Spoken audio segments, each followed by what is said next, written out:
Hello, everybody. My name is Russell B. Hill. I am the host of WTF. Nope. That's What the Fixed Ops, not the other thing you were thinking. And I'm also joined today by. Hi, everyone. I'm Charity Dunning. I'm the co-host here at What the Fixed Stops. I'm super excited about our guests today. We have Tom Fennon and Kyle Newsome, who are co-founders of VISPERIO on the show today. Hi, guys. Hi. Hey, thanks for having us. Man, we are pumped up and excited to have you guys on here. Boy, that was tough to get out, everybody, if you only knew. Listen, this is really great. Tell us who each of you are. I'm going to interject some stuff here, but please tell us who you are, what you do. Let our audience know, because they're chomping at the bit to find out who these guys are and what this company is all about and what you're going to do in 2024, which is going to be very, very big. So here we go. Yeah, I think my name's Tom Fennon. I'm one of the co-founders of VISPERIO, and just a little bit about myself and why I am here on this amazing podcast. I grew up in the car business. My mother was a controller from the Pennsylvania, Philadelphia area for a long period of time. So the car business has always been in my blood. She actually was a controller over a number of stores in the Philadelphia area. And I had the opportunity, or I was asked to have the opportunity to get my own insurance. So went into the parts department back in 1992 and kind of progressed into advisor and spent 13 years actually in the Philadelphia area. I progressed up to service manager and parts director over a Pontiac Isuzu store. Both those brands are running strong right now. Yeah, I remember.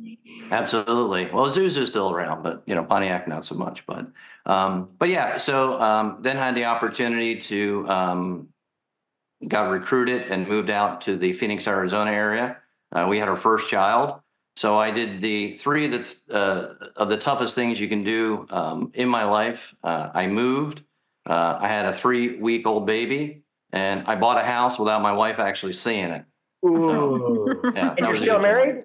We are. Okay, yeah. Great deal. Yeah, well, 23 years. We got married in the year 2000, so I'm not allowed to forget. Okay, and what is her name, Tom? Her name's Catherine. Hi, Catherine. And you have how many kids? I have 2 boys, one in college and one is a junior in high school. And what are their names? We have Colin, and he's the guy in college, and then Carson, he's our high schooler. Kids love hearing their names, No, absolutely. Yeah, so we moved out to Phoenix and worked for the Van Tile organization at a single point store. Worked there for about 9 years, and then had the opportunity within the Van Tile organization to take over a platform job where I oversaw 23 dealerships in 6 states for about 10 years. I also had the opportunity to work for a luxury car owner for a few years. And then kind of brought us to here and on our training and development journey. That is phenomenal. Before we get to Kyle, I want to say something about that, because all of you out there, when somebody says Van Tile and you were with him for any period of time, that's a feat in itself. And you know what I'm talking about. The time you have to devote and the things that you learn are like phenomenal. And when they sold, they were the most profitable privately held automotive group in the world. And I also work for them, and I know what it's like. And you still have a family. Kudos to you, Kyle. All right.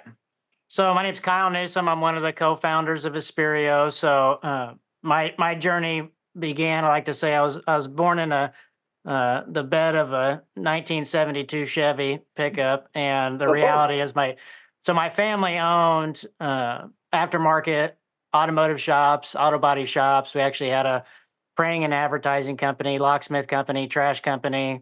So we were a group of misfits, right? So I grew up in that business ownership mindset, and I remember I always remember to this day, I thank my mom a lot, honestly, because I remember doing books at 12 years old at the Oh kitchen my table for the gosh. businesses with my mother. And that's how I learned the 10-digit keyboard, right? And I am not a student. The teachers did not enjoy having Kyle in class, and there was a good reason for that. But it just wasn't for me. But I grew up in that industry and really, really enjoyed it.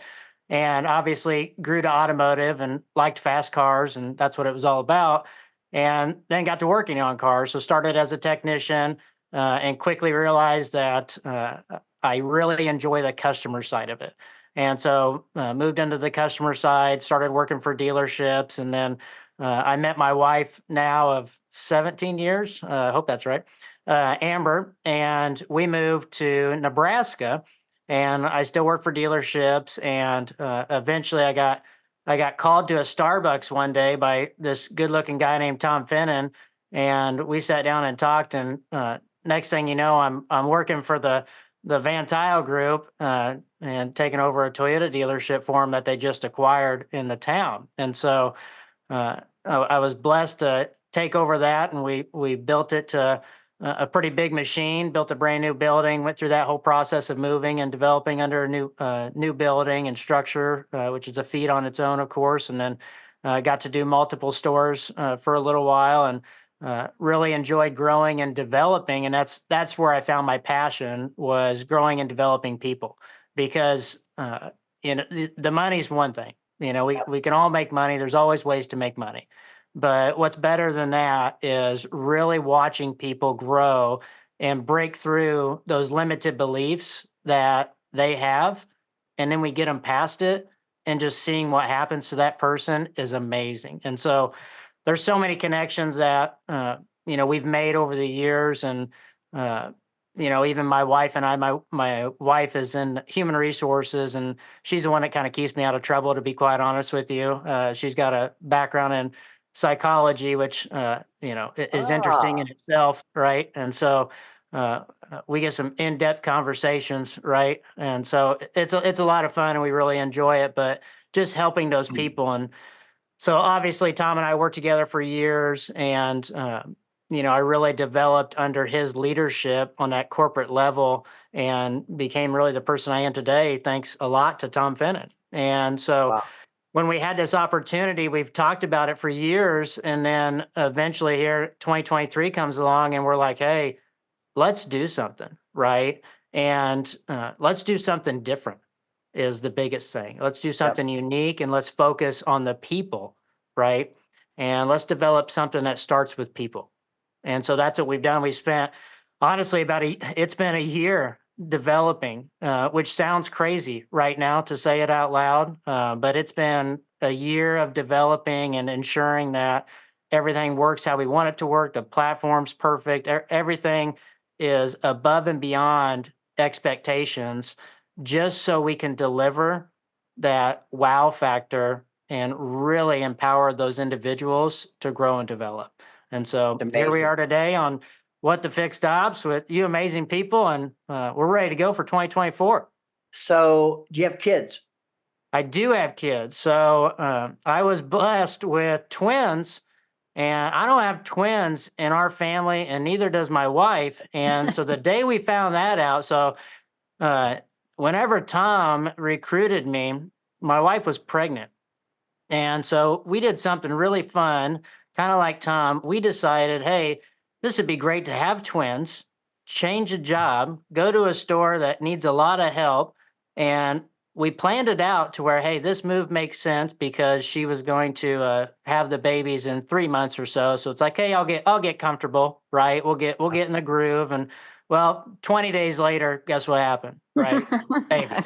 Yeah. Yeah. You Yeah. can't So really now plot anything yeah, like so that. Yeah. yeah, so it turned into going to the hospital because obviously they were premature and twins, and there's a whole bag of worms that comes with that.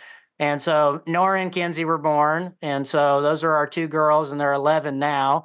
And then I've got a little boy named Theo as well, and he's Wow. about to turn 9. So it's never a dull moment. The Nope. girls are going on, I think, 21 actually mentally. I believe that. So yeah, that's a whole experience. Let me tell you. Well, that is an amazing story. Where are you located at now? So right now I'm in Omaha, Nebraska, and then we are actually relocating to the Dallas area here very soon. Well, then I look forward to spending time with you because that's where I live and where our office is. We're virtual. And Tom, you live where now? You live I'm in Dallas as well. Yeah, that's right. We're actually digging a hole in the backyard Are you for okay? all of Kyle's extra stuff. Well, Now, are you guys fully remote? So our business model is fully remote. We do have a on-site analysis piece that goes with some of what we would do, depending on the client, obviously, depending on their needs. But there's usually a one-time, site visit. Okay. Good. Well, No, tell us about Visperio. Like, Yes. that's why you're here. This is the That's right. company you've been building for a year. Tell us about it. Yeah, I think a good place to start is really the name. Kyle, and I, and actually his wife and my wife spent a lot of time figuring out the name. It's amazing how long it takes to come up with a name that is meaningful, unique, not taken, not branded somewhere else. So, Kyle, we all spent a lot of time, a lot of pages, a lot of notes, a lot of dictionaries. It's important that it was Latin based. I think a lot of businesses try to have names that are based from Latin. So it's really two words. Kyle can articulate it a little better than I do sometimes. So I'll let Kyle kind of take that glory. But yeah, it was important to do that. And the amount of time that we took to curate the name tells a lot about how long that we've taken to curate the content, the deliverable, how we want to interact with the stores. So it's been a thoughtful journey. So Kyle? Yeah, so Visperio, right? So Visperio, what is it? We're a professional training and development company that specializes in automotive fixed operations, and it's mainly service advisor, parts, and leadership training. So everything from anything on that back end, we've had experience in, and so it was really important for us to stick with what we know, right? Because there's a lot of we'll call them thought leaders out there or motivational trainers, right, that like to talk, but we want to provide the actual strategies to get you there, and we've done it. So Visperio, what does the name mean? How did we come up with it? Like Tom said, I think there's 15 different notebooks around here that are full of different names and definitions. But I'll thank Catherine and Amber for really putting it together because it would not have happened without them.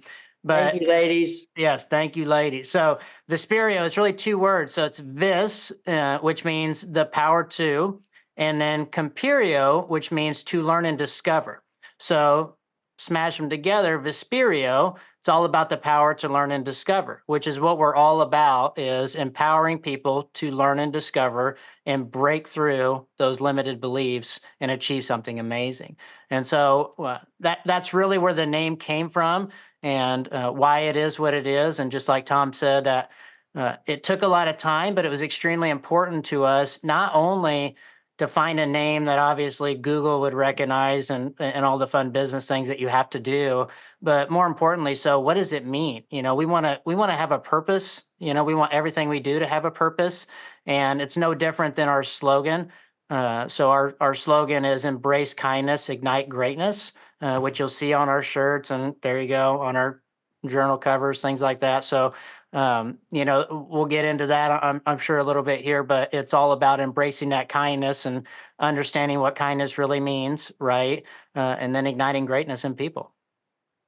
Well, you couldn't have picked a better time. Charity, you had a question? Yeah, no, I just wanted to say, I see a lot of brands, and this, you can tell there's a lot of care and a lot of thought that you guys put into this. So I wanted to give you a compliment there. Thank you. Thank you. Big time. Thank you. So when you talked about all the time you spent getting it just right,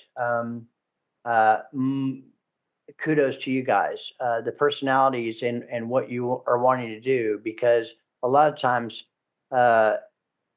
things are never right and people never get started, and you did, and you now here you are, and that is quite a story. And quite a journey. And not only that, the timing couldn't be more perfect. I happen to believe, now I grew up on the variable side, but I happen to believe that there's a huge paradigm shift going on in fixed operations. And it's really all about the people, empowering people.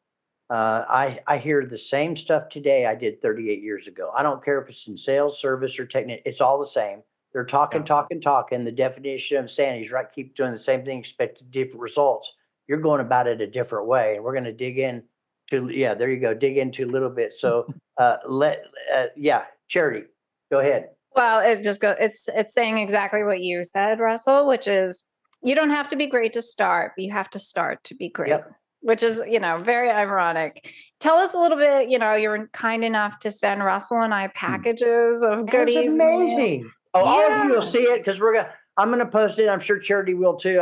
Yes. Was I've out got to on, put filters on my photos. It takes a while, but tell us Yeah. about it's all sort of like this is a journal and it's all pre-filled.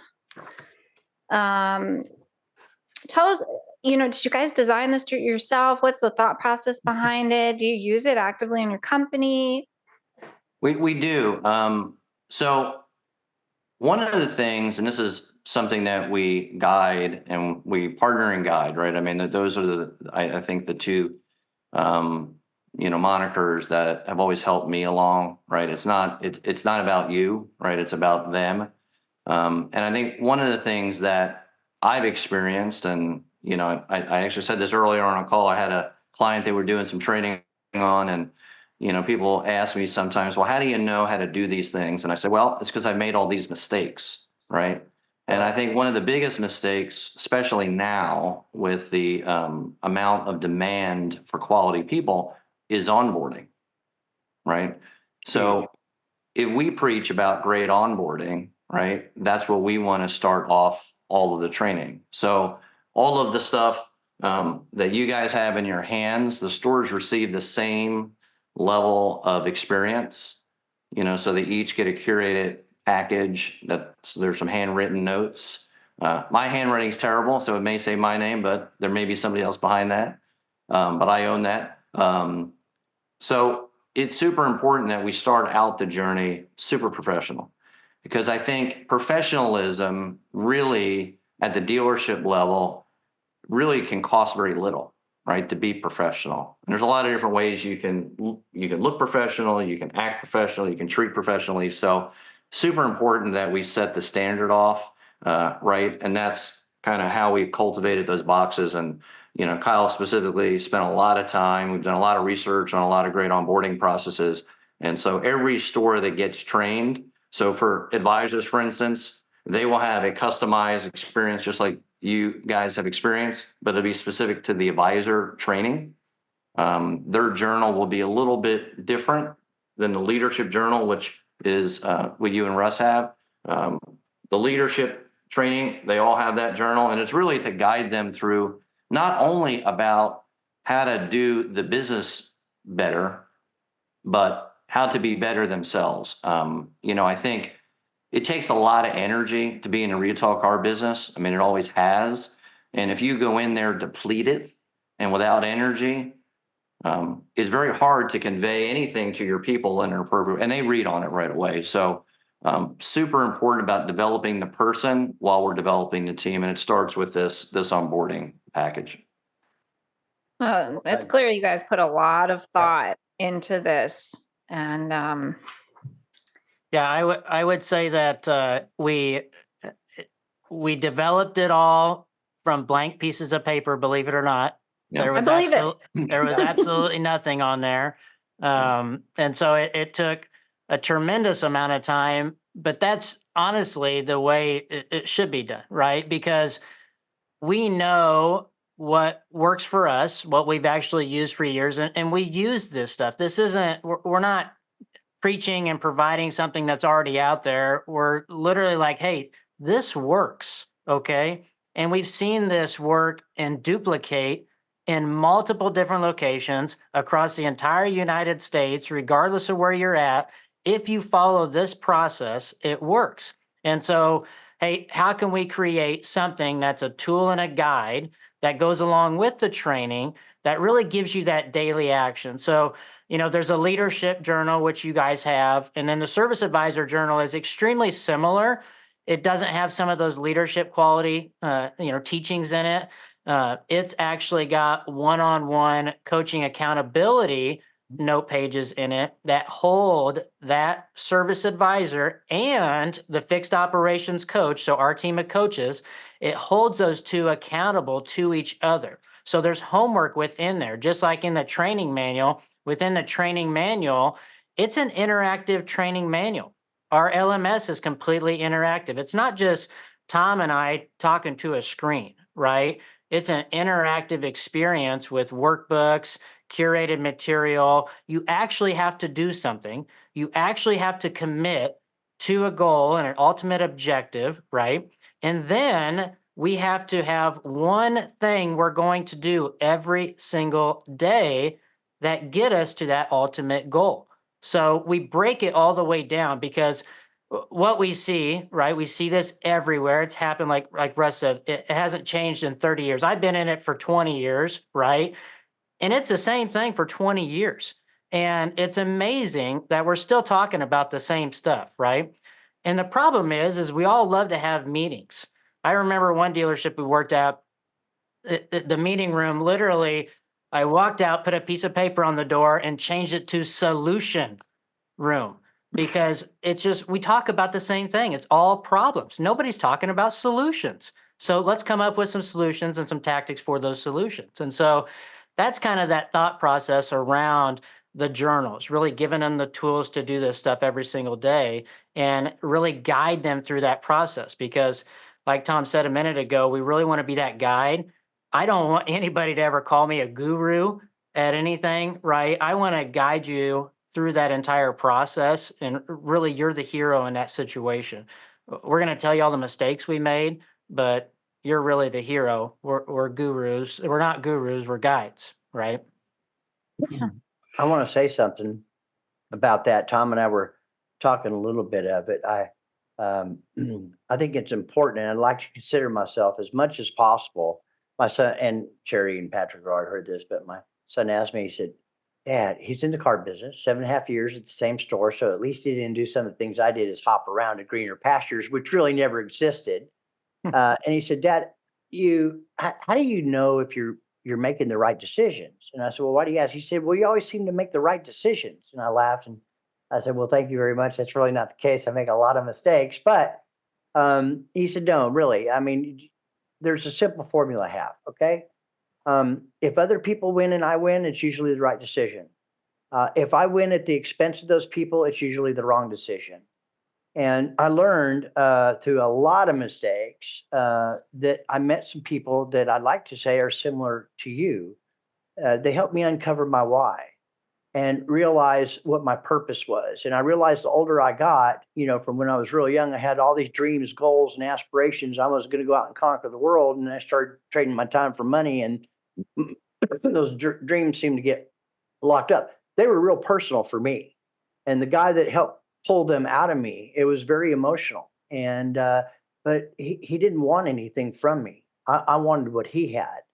And I realized that I was a product of everything I read, seen, heard, and done up until that moment. And yet we know the greatest predictor of future behavior is previous behavior, unless it's the stuff that I believe that you guys are zeroing in on. And that is finding out their why, what motivates them, help them get what they want. And it's not a one cookie cutter. And that, but it has to involve stepping outside of your comfort zone and reading and doing the work and establishing goals and then be held and wanting to be held accountable. And Right. that's exactly what I'm hearing here. Is that correct? Well, you're 100% correct. It even boils down to our curated training to the advisor, right? So I was just on a call today with a prospective customer. Actually, ironically, was one of my junior advisors a long, long time ago that now is running a store, fixed operation director, in New Mexico, charging a good team, taking the best practices that, that we had, which was really, and I say we, because it's always the team, right? Sure. And that's the conveyance, I think, that one, it's the truth, but a lot of times, you have the great idea. It's like customers.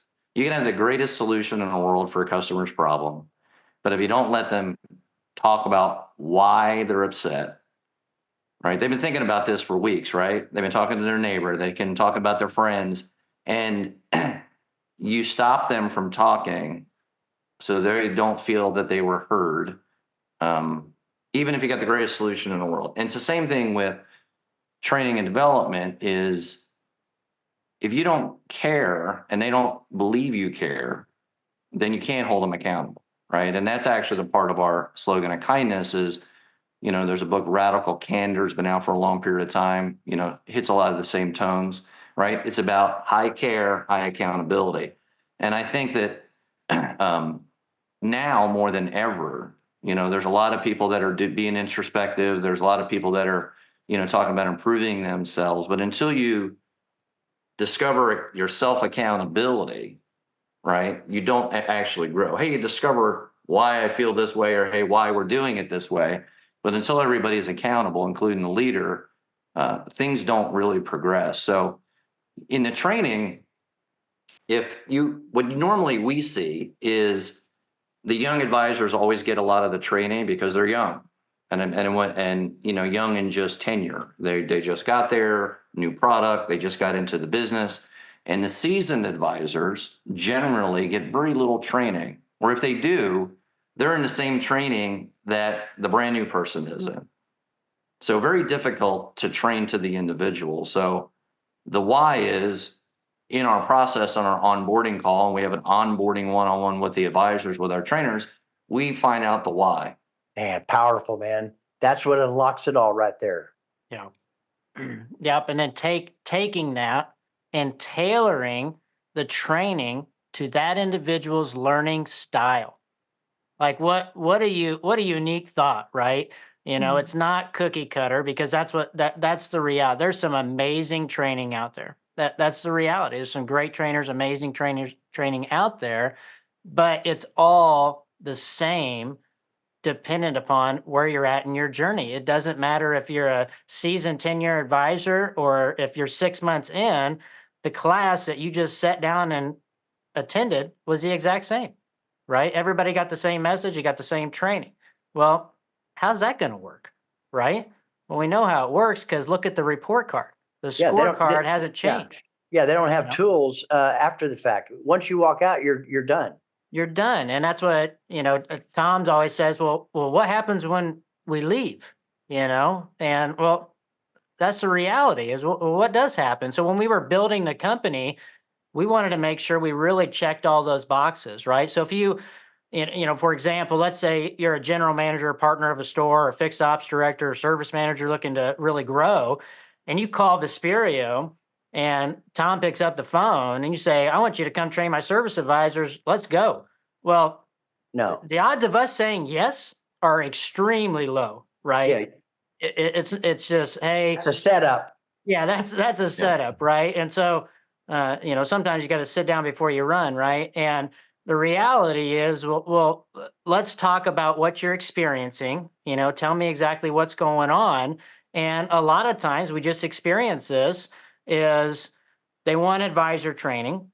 Well, they're not ready for advisor training. And now we need to put them on our leadership training because there's a lot of foundational things that are not right. And so what would happen if we come in there and start training your service advisors tomorrow? They are going to elevate their skills. They're going to sell more. That's the easy part. The money's the easy part. But what happened? We didn't communicate with the shop foreman. We didn't communicate with dispatch. We didn't realize that they don't have an alignment technician in the shop, and we just sold 10 alignments today. Now they didn't get done. Now our CSI, NPS went down. We just crumbled. Well, what are the odds that service advisor is going to be amped up to come to work and sell like crazy tomorrow? How about the odds are not good? The odds are not good. And why the heck would they? Right? Like we set them up for failure. Next time we get on the phone with them, is that going to be a very good conversation for us as trainers? Probably not, right? So am I hearing that you are actually, if someone calls to inquire about your services, and said, hey, we need training, you go through a rigorous interview process, it sounds like. Is that correct? I want everybody to get this, because Yeah. what they're doing is what needs to happen, or you can hire as many trainers as you want to. And here we are 38 years later, I'm still hearing the same stuff. Go ahead, Kyle. Exactly. That's exactly what happens. So you call us today. Let's say you have a dealership, Russ, and you call us today and say, Tom, I want to get some training. Let's get some guys in here and do some training with our team. Okay. Well, the first thing we're going to do is we're going to set up an analysis. We call it the pulse, right? We're taking the pulse of the dealership. And so we want to talk to those key individuals. And that's the difference. The data is easy. We can read a financial statement. We can look at your repair orders. We can tell you if the RO structure is wrong, you're not utilizing a grid. We can tell you all that, just like everybody else can tell you That's right. that as well. But now we take that data and we add the employee one-on-one engagement interviews that we complete with these people. And so we'll do all the advisors, obviously. We'll do the shop foreman if there's a BDC. Any key player, we want to hear from that key player. And a lot of feedback we get, we talk this out through a general manager or partner, whoever, right, that we're having this initial conversation with. Their initial thought is, oh, my people, they're going to tell you what you want to hear. No, they're not. No, they are not.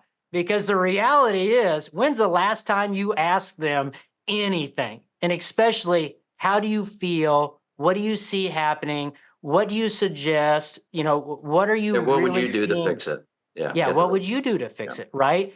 Nobody's ever asked them that. And so the advisor is extremely open, is a reality. And the feedback is amazing. I mean, we absolutely love it, because now we have what we really need to provide you as a dealership with actual tactical and practical solutions to get you to advisor training. And it might not be advisor training for 60 days. We might have to start with leadership training and fixing some of these core foundation things before we ever start doing advisor training with your store. So, it's different in that sense. And, some people think we might be a little bit crazy sometimes, with that, but we're not about the quick fix. No, you're right? not crazy, and stick to your guns on that. And I would venture to say, tell me if I'm wrong, most of it starts with leadership before you even begin that road.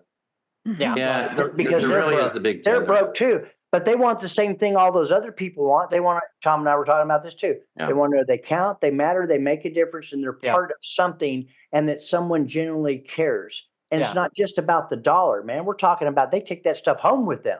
Yeah. 100%. And Russ, did they ever actually get any sort of training to be a manager? They certainly didn't get any to be a trainer. We can pretty much guarantee that. But they became an accidental leader, right? One day they just became an accidental leader because they were a great service advisor, great shop foreman, something that somebody said, hey, you'd make a great service manager. Here's the keys, right? Yeah. And then we expected them, because now they have the title, we Right. expect them to know what to do with the job. Well, And they don't. yeah, And they have don't. the title. As a matter of Right. fact, managers light a fire underneath people. Leaders light a fire inside of people. Yeah. And so you have to start there, right? Because the speed of the pack is set by the leader. And I hope all you're listening, or you need to click back on and watch it all over again, or the short segment, because these guys are on to something that is different than anything going on out there. Do you guys ever get pushback from the leaders? And how do you fix leaders without Yeah. devaluing them? Yeah. How do you? We introduce them to Tom Finnan. Yeah, you know what? It's like anything else, right? I think what's important when you're dealing with people, right? We're dealing with people, not numbers, is you never know what's going on with that person No. outside of work, right? And I think that's like a big area that a lot of people need to work on. We are dealing with a million things that influence our attitude at work sometimes, especially as managers.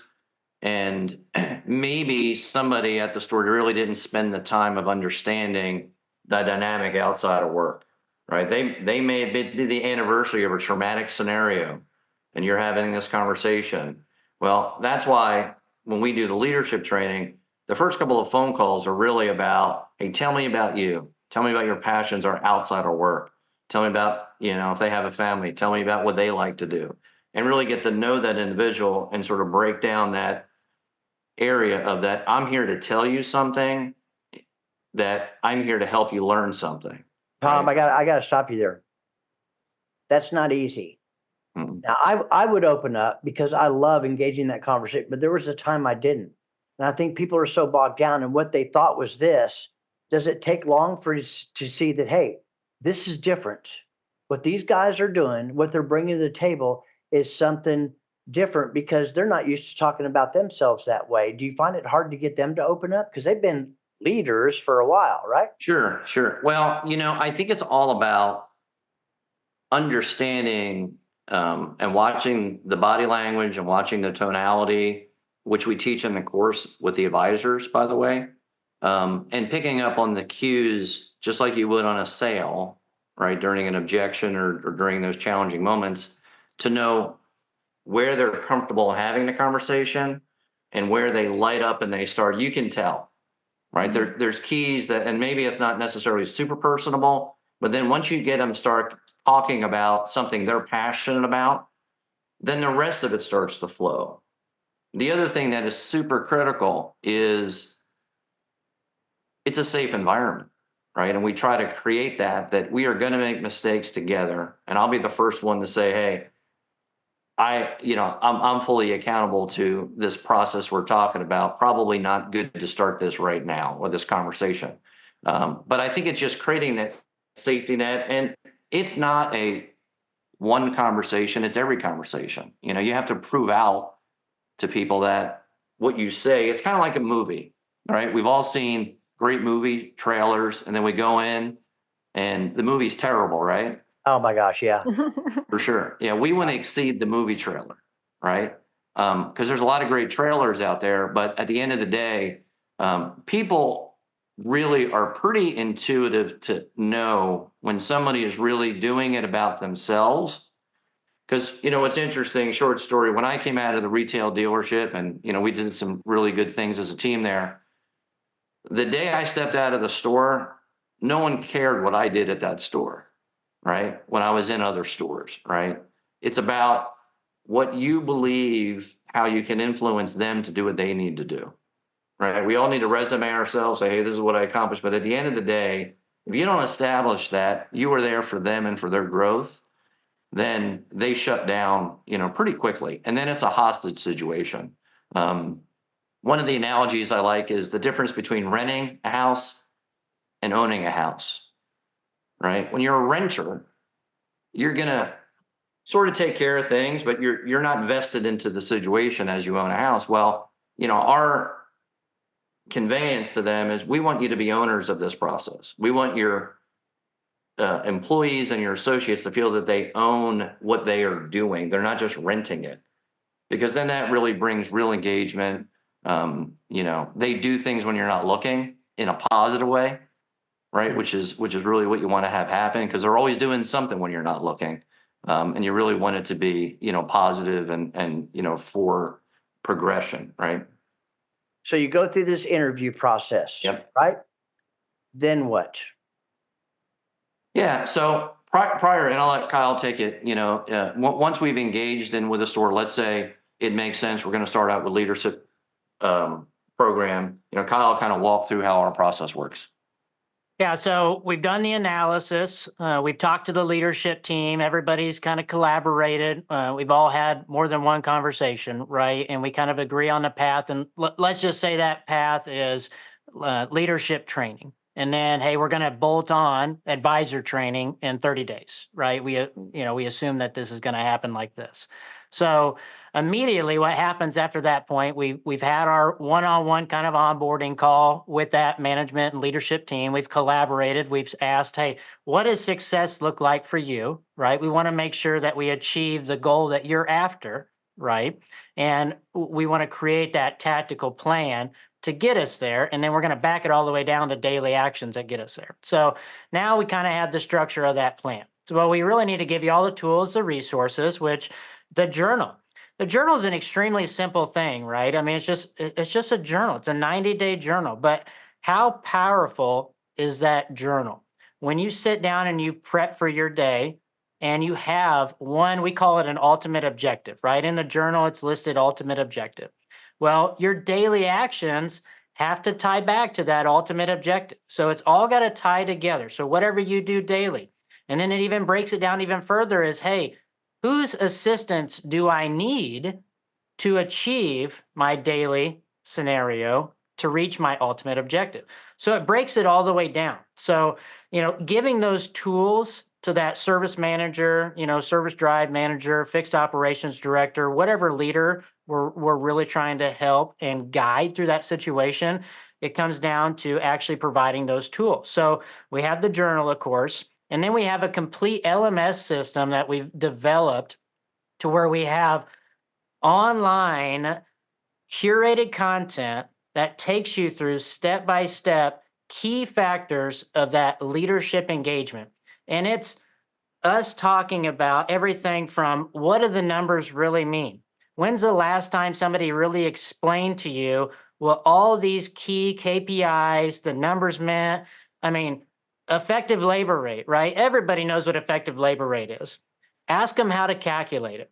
You probably get 50% that are accurate, right? It's higher It's than not that. their fault. It is not their fault. Nobody's ever trained them to do it, right? So, it's not their fault. I think it's fantastic because, hey, look at where we're at. Everybody that says, hey, rate yourself on a scale of 1 to 10, right? Well, I'm probably a 5, right? And I'm pumped to be a 5. Imagine what I'm going to be like at a 7, right? And so we just look at that. You may be a 4.5. Well, I'm maybe a 4.5. I'm probably close to a 5, right? But But you know you're what? looking at, That's humble though, because if somebody says they're 10, they have nothing left to learn. yeah, I Maybe mean, in how horrible would 2025. it be to be a 10? I mean, how your Yeah. life must really suck if you're a 10, right?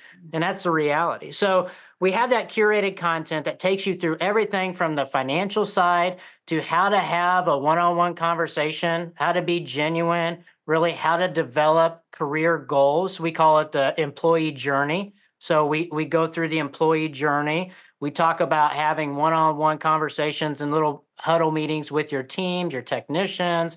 We go through that entire process to give you all of those tools and resources you need to really understand how it should be done within your dealership. And then we also have partnered with some amazing people like John Maxwell, Jason Selk. We've got the Honor to Lead team, which is all ex-military people that have curated content that talk about everything from how to have difficult conversations, how to keep yourself accountable every Wow. single day. John Maxwell's got his famous 5 in there. We go through and you get access to all of that within the VISPERIO training platform. And we're constantly updating this content to where we're throwing in different people's content and different people's thought processes within the industry and with, outside the industry, because really we're focused on developing that people. We right. have Jason Selk within our program. Well, Jason Selk talks about really the relentless solution focus. And you'll see that in our training. We talk about RSF. Well, what is RSF? Well, it's really that mindset control. And within that leadership journey, you'll see a part about creating your identity statement. It seems a little silly, but you need an identity statement. Like, who are you really? What are you trying to achieve? I'm the best fixed operations manager in the entire United States. I hope you believe that, right? And we're going to make sure that you believe that. And we're going to go after that goal, right? So it's really guiding them through that entire process. So you get the tools, you get the resources, you get this online LMS system that you have unlimited access to. You have a complete library of resources as well as free download links. You have workbooks. Well, I mean, we take you through everything to where it's interactive. It's really a one-on-one experience. And then you tie that with our one-on-one coaches to where we're going to make sure, we're holding you accountable, right? Because we all need that. We all need somebody to hold us accountable, right? Regardless of where we're at in life, we need somebody that can hold us accountable to get us to that next step and push us even harder. So that's where we come in as our strategic coaches to have these conversations to say, hey, what have you been doing the last week? Yep. Right? You said you were going to do this. I haven't seen it yet, right? This goes way beyond just what they're doing at the dealership. This affects them as husbands, as sons, as fathers, and it sets a precedence if they continue to do that kind of stuff, their tomorrows are going to keep getting different. Some of them may just want to get out of the business and do something like what you two guys have done. Start, chase your own dream. I got to tell you, that is so important. I'm reading old books again.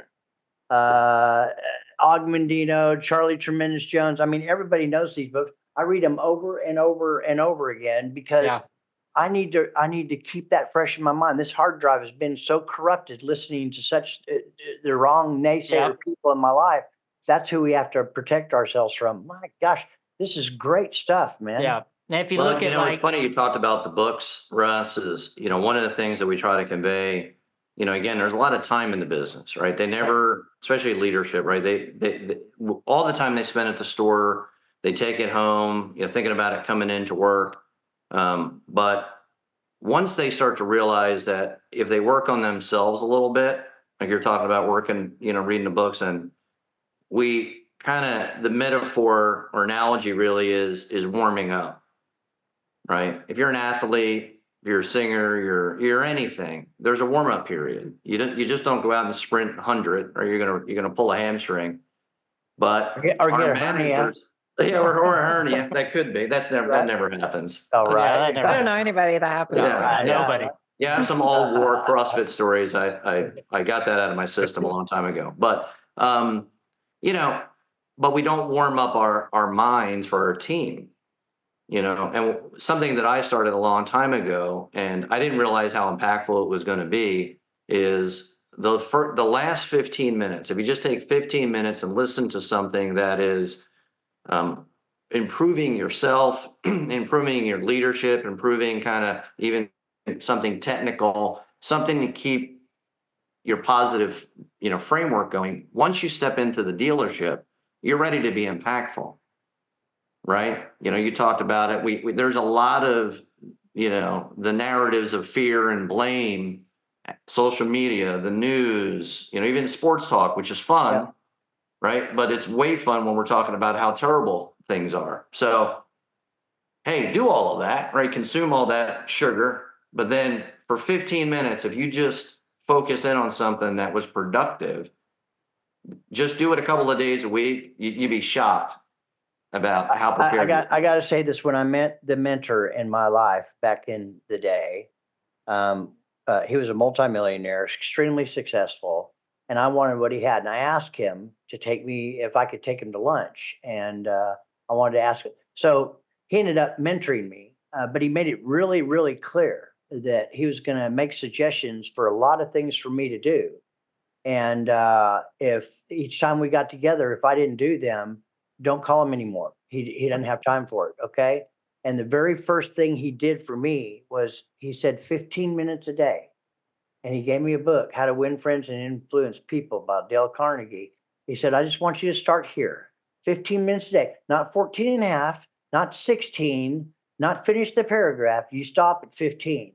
And if you'll do that every day, I promise you within a year, your life will transform. It wasn't 6 months. And it set an insatiable quest off to start reading all these types of books that I still have. I used to, I'm not doing it much anymore, but I would buy multiples of these books. And I would write something on a particular page and then hand these books out with somebody who was excited and wanted to do it, right? But Yeah. they really didn't want to do it because rarely did I ever hear from somebody that got that far. You know, You got to do the work. You got to do the work. got to do the work. Man, listen, Charity, we're going to have him back on again. Yeah, we will. This just went by. Of course, catching up with you guys, so we'll stay a few minutes more. But this is amazing. This is cutting edge. There's a couple. Go ahead, Cherry. Well, how about I throw out Yeah, throw out. one or two more questions? Okay. How about two? Because I have a lot Make to it choose from. three. Okay. Okay. Well, okay, that's good then. Tell us about being reactive and how you apply that to training, and how does this create the same situation over and over again? Yeah, it's interesting, the word reactive. So our business, really anywhere in the retail cart, it makes us really good at being reactive, right? But are you reacting the right way? And then more importantly, are you taking time to think about that action? And what I mean by that is, actually, we had a training a little while ago where anytime that that you react to something, hey, just write that down. What was that situation, right? Because there are a lot of people that pride themselves on what they call putting people back together, right? I really did a great job putting that customer back together, or that employee was going to walk out the door, but I saved them. Well, when you could have saved them, right, is before there was even an opportunity to walk out the door, right? Or you knew it way ahead of time and it was a family choice, or a thing that was a good positive mood. I mean, a situation that, hey, you just couldn't provide, and that's going to happen occasionally. So I think that what we tried to do is convey, it's almost like, I don't know, does anybody cook on the podcast? I eat, I don't cook, but does anybody actually, are they passionate about cooking anything? Oh, I cook all the time. Okay, so right? It's He the does. technique. So a sauce, if you know how to make a sauce, you can make a lot of things, right? Yeah. And so what we try to do is teach them how to make the sauce. So when they do react to something that maybe is a brand new situation, but all the base of it is the sauce, then they know how to deal with it appropriately. And more importantly, if it's something that there could be some prevention, so it's a small reaction, then hey, let's go back and take a look at that. Is this just the day-to-day feedback, or is this something really we need to empower our people, train some people, fix a process, add something, subtract something, and that's really our philosophy. Well, that's a great metaphor. I love Yeah. that. Yeah. Do you think it's okay if the people that you're training are better than the leader? I'll let Kyle tell this because he's better than me. There we go. Yeah. So, I mean, there's a lot to that question, Charity. I know that's. Yeah. I like to leave them open and Yeah. kind of like you're questioning it because I Yeah. just So, it's that it goes back to that person's mindset. So if your mindset is, well, I know more than that late. Let's take the service advisor. Here's a good example of reality. So we have a service advisor that's been at the dealership for 10 years, right? They've seen turnover, they've seen whatever they've seen, right? Well, their mindset is probably around that question you just asked, right? I They've seen a agree. new manager come in, maybe they're under the third manager, right? And well, he might have a process or they might have a process. I'm just going to keep doing it my way because I know more than that person anyways, That's right? right. Well, our instinct is to kind of label that person as a bad apple, right? They're kind of a cancer in the dealership, right? Or whatever. Well, the reality is has anybody ever sat down and asked that person some questions? Not No. like what you're talking about. No, not like, yeah, they don't is the reality.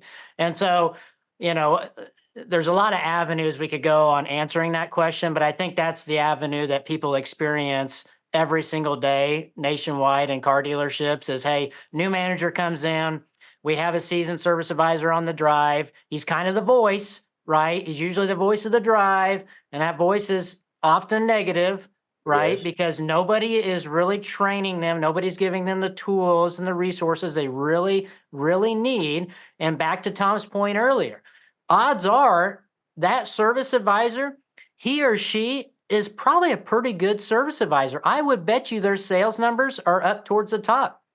I would bet it. Well, now we have a key player. They're great at their job, right? We're going to say they're great at their job. Did we ignore them or did we keep growing them? Ignored them. them. We let them do whatever they wanted to do. We gave them all the rope. They just continued doing what they did. We did not hold them accountable. And that goes right back to being kind. We were never kind to that person, right? And I think it's important for everybody to really understand that when we say kind and we say kindness, well, what we mean by kindness is not being nice, right? And I don't mean like being mean, but nice and kindness Are are not the same. cousins, but they're very different people, right? And so when we're talking about holding people accountable, we're talking about having those genuine conversations, being authentic within our leadership style, right? And really honing in on what that person needs, their why, right? And going after what their goal is. Because what are the odds that that service advisor thinks that they can be a manager? Way at the top of the totem pole. Probably pretty good, right? Has anybody ever had a conversation? No. And we just had I just remembered it. We just had a store a month ago, probably now, to where, there's going to be some transitioning more likely happening, things like that. Well, there's a great person on the drive that thinks they're ready to be a manager. And more likely, they probably could be with some right coaching and training. Exactly. Nobody ever thought about having a conversation with that person. They're ready to just throw another person in there. Doesn't work. And I think Charity too on hiring, above you. I think it's also a self-awareness.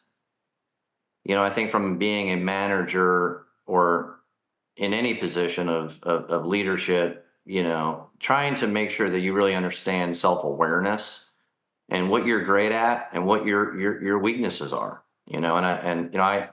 I learned that a long time ago is it was easier for me to focus on my strengths and to hire for my weaknesses, even if that person was ultimately 100 times better than I was in that particular area. I championed that because guess what? I could focus on what I had a lot of energy in and be able to leverage that person to be the superstar at what they're really good at. I think that's important. That's maturity. And a lot of people, unfortunately, in our business say they're afraid of that. They think they have to know that. I was that way for a long, long time.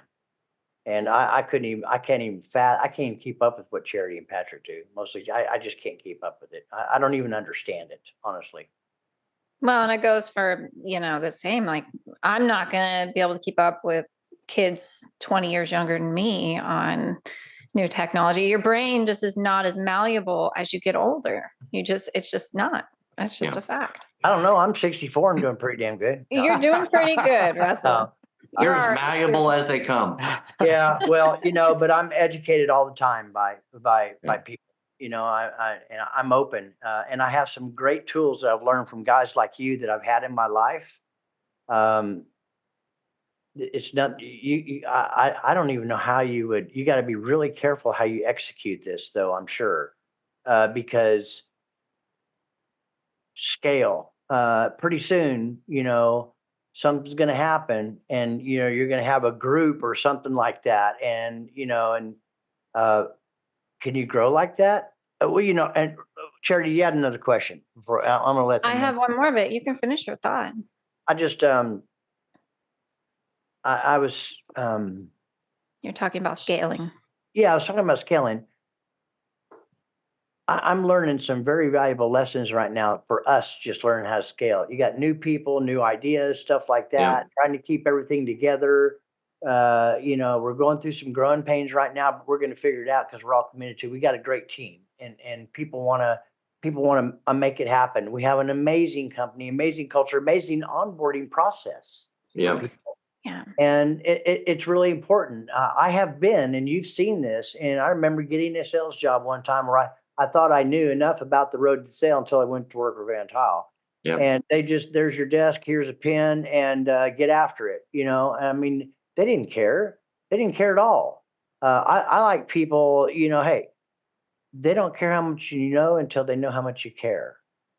And so if I don't know, it's none of my business, but one of the reasons I thought it was important is because I know much more about Kyle and his family and Tom and his family, but there was something about Tom when we got together in Dallas, and I sense it already with you too, Kyle.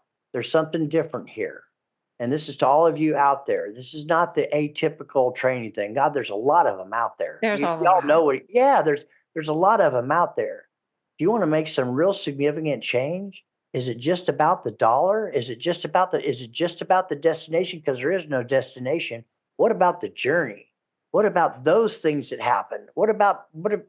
This is the kind of stuff that is life changing, not job changing. It may cause you to change your job. Who knows? Don't really know. But this is the kind of stuff that really creates leaders. This type of curriculum and this thought process. And I knew that, but I didn't know how much of it until you guys came on. That's why Sherry and I and Patrick are so grateful to have you on and to get this message out there. I hope your phone rings off the wall because you're going to tell everybody how to get a hold of you, right? Oh, absolutely. Kyle has all those numbers. I was told there'd be no math when I got on here. Well, let me throw one Yeah, last Sure, question at you absolutely. guys. Yep. What is the first step that people can leave with today to actually begin executing a plan? What's like maybe the main point you'd want people to leave with? With us or just in general when they're trying to struggle with something or Dirty just left that way open again on purpose. yeah. It's up to your interpretation. Yeah, So do it. Give them in general. That they really need the general. Like, let's focus on them still. Well, I will talk, I think with us specifically, we'll talk about how to get in contact with us, but I think the reality is it all starts with a lot of people say when they talk about what's the most important thing in a dealership, which is the people, which is 100% accurate, right? It is. The failure in some of that thought process is they don't have any vision, right? And we have a solution based thought process, which is vision, process, people. And the reason that we look at it that way is if you don't know what the vision, like for instance, in the front end of the house, if you're just trying to drive market dominance, right? If you're trying to scoop up all those other, pieces of the share of the pie out there and just wanted volume, volume, volume. Well, that's a vision, right? Which then determines what is the process to drive all those new units. What are you doing on your phone calls? What are you doing on your CRM tools? What are you doing? Right? Thinking about the process. Well, the type of person that you would hire for those processes are different than, hey, I really just want to be dominant on the customer experience, like on a small luxury store, right? Dominance on the experience, dominant. Well, again, that potentially is a different person. So I would tell you in general, what is the vision, right? Goals are our pathway, kind of, you said the journey is the passion, and that's what we teach. Goals are good, right? They're targets, but you want to be passionate about the journey, the steps, the process. So, hey, what's the vision?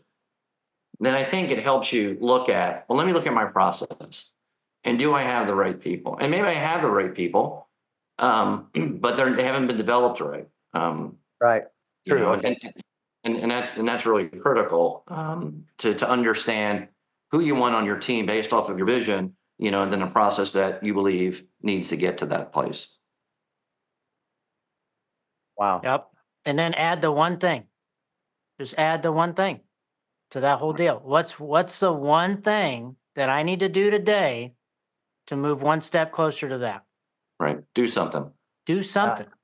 So yeah, that's very I true. love it. That's very tangible. it is. I can feel it. It's meaty. I can wrap your arms around it. It makes sense. Yeah, this mentor many years ago says Russell's success is a progressive realization of a worthwhile dream with a goal, but it has to go from vapor to paper.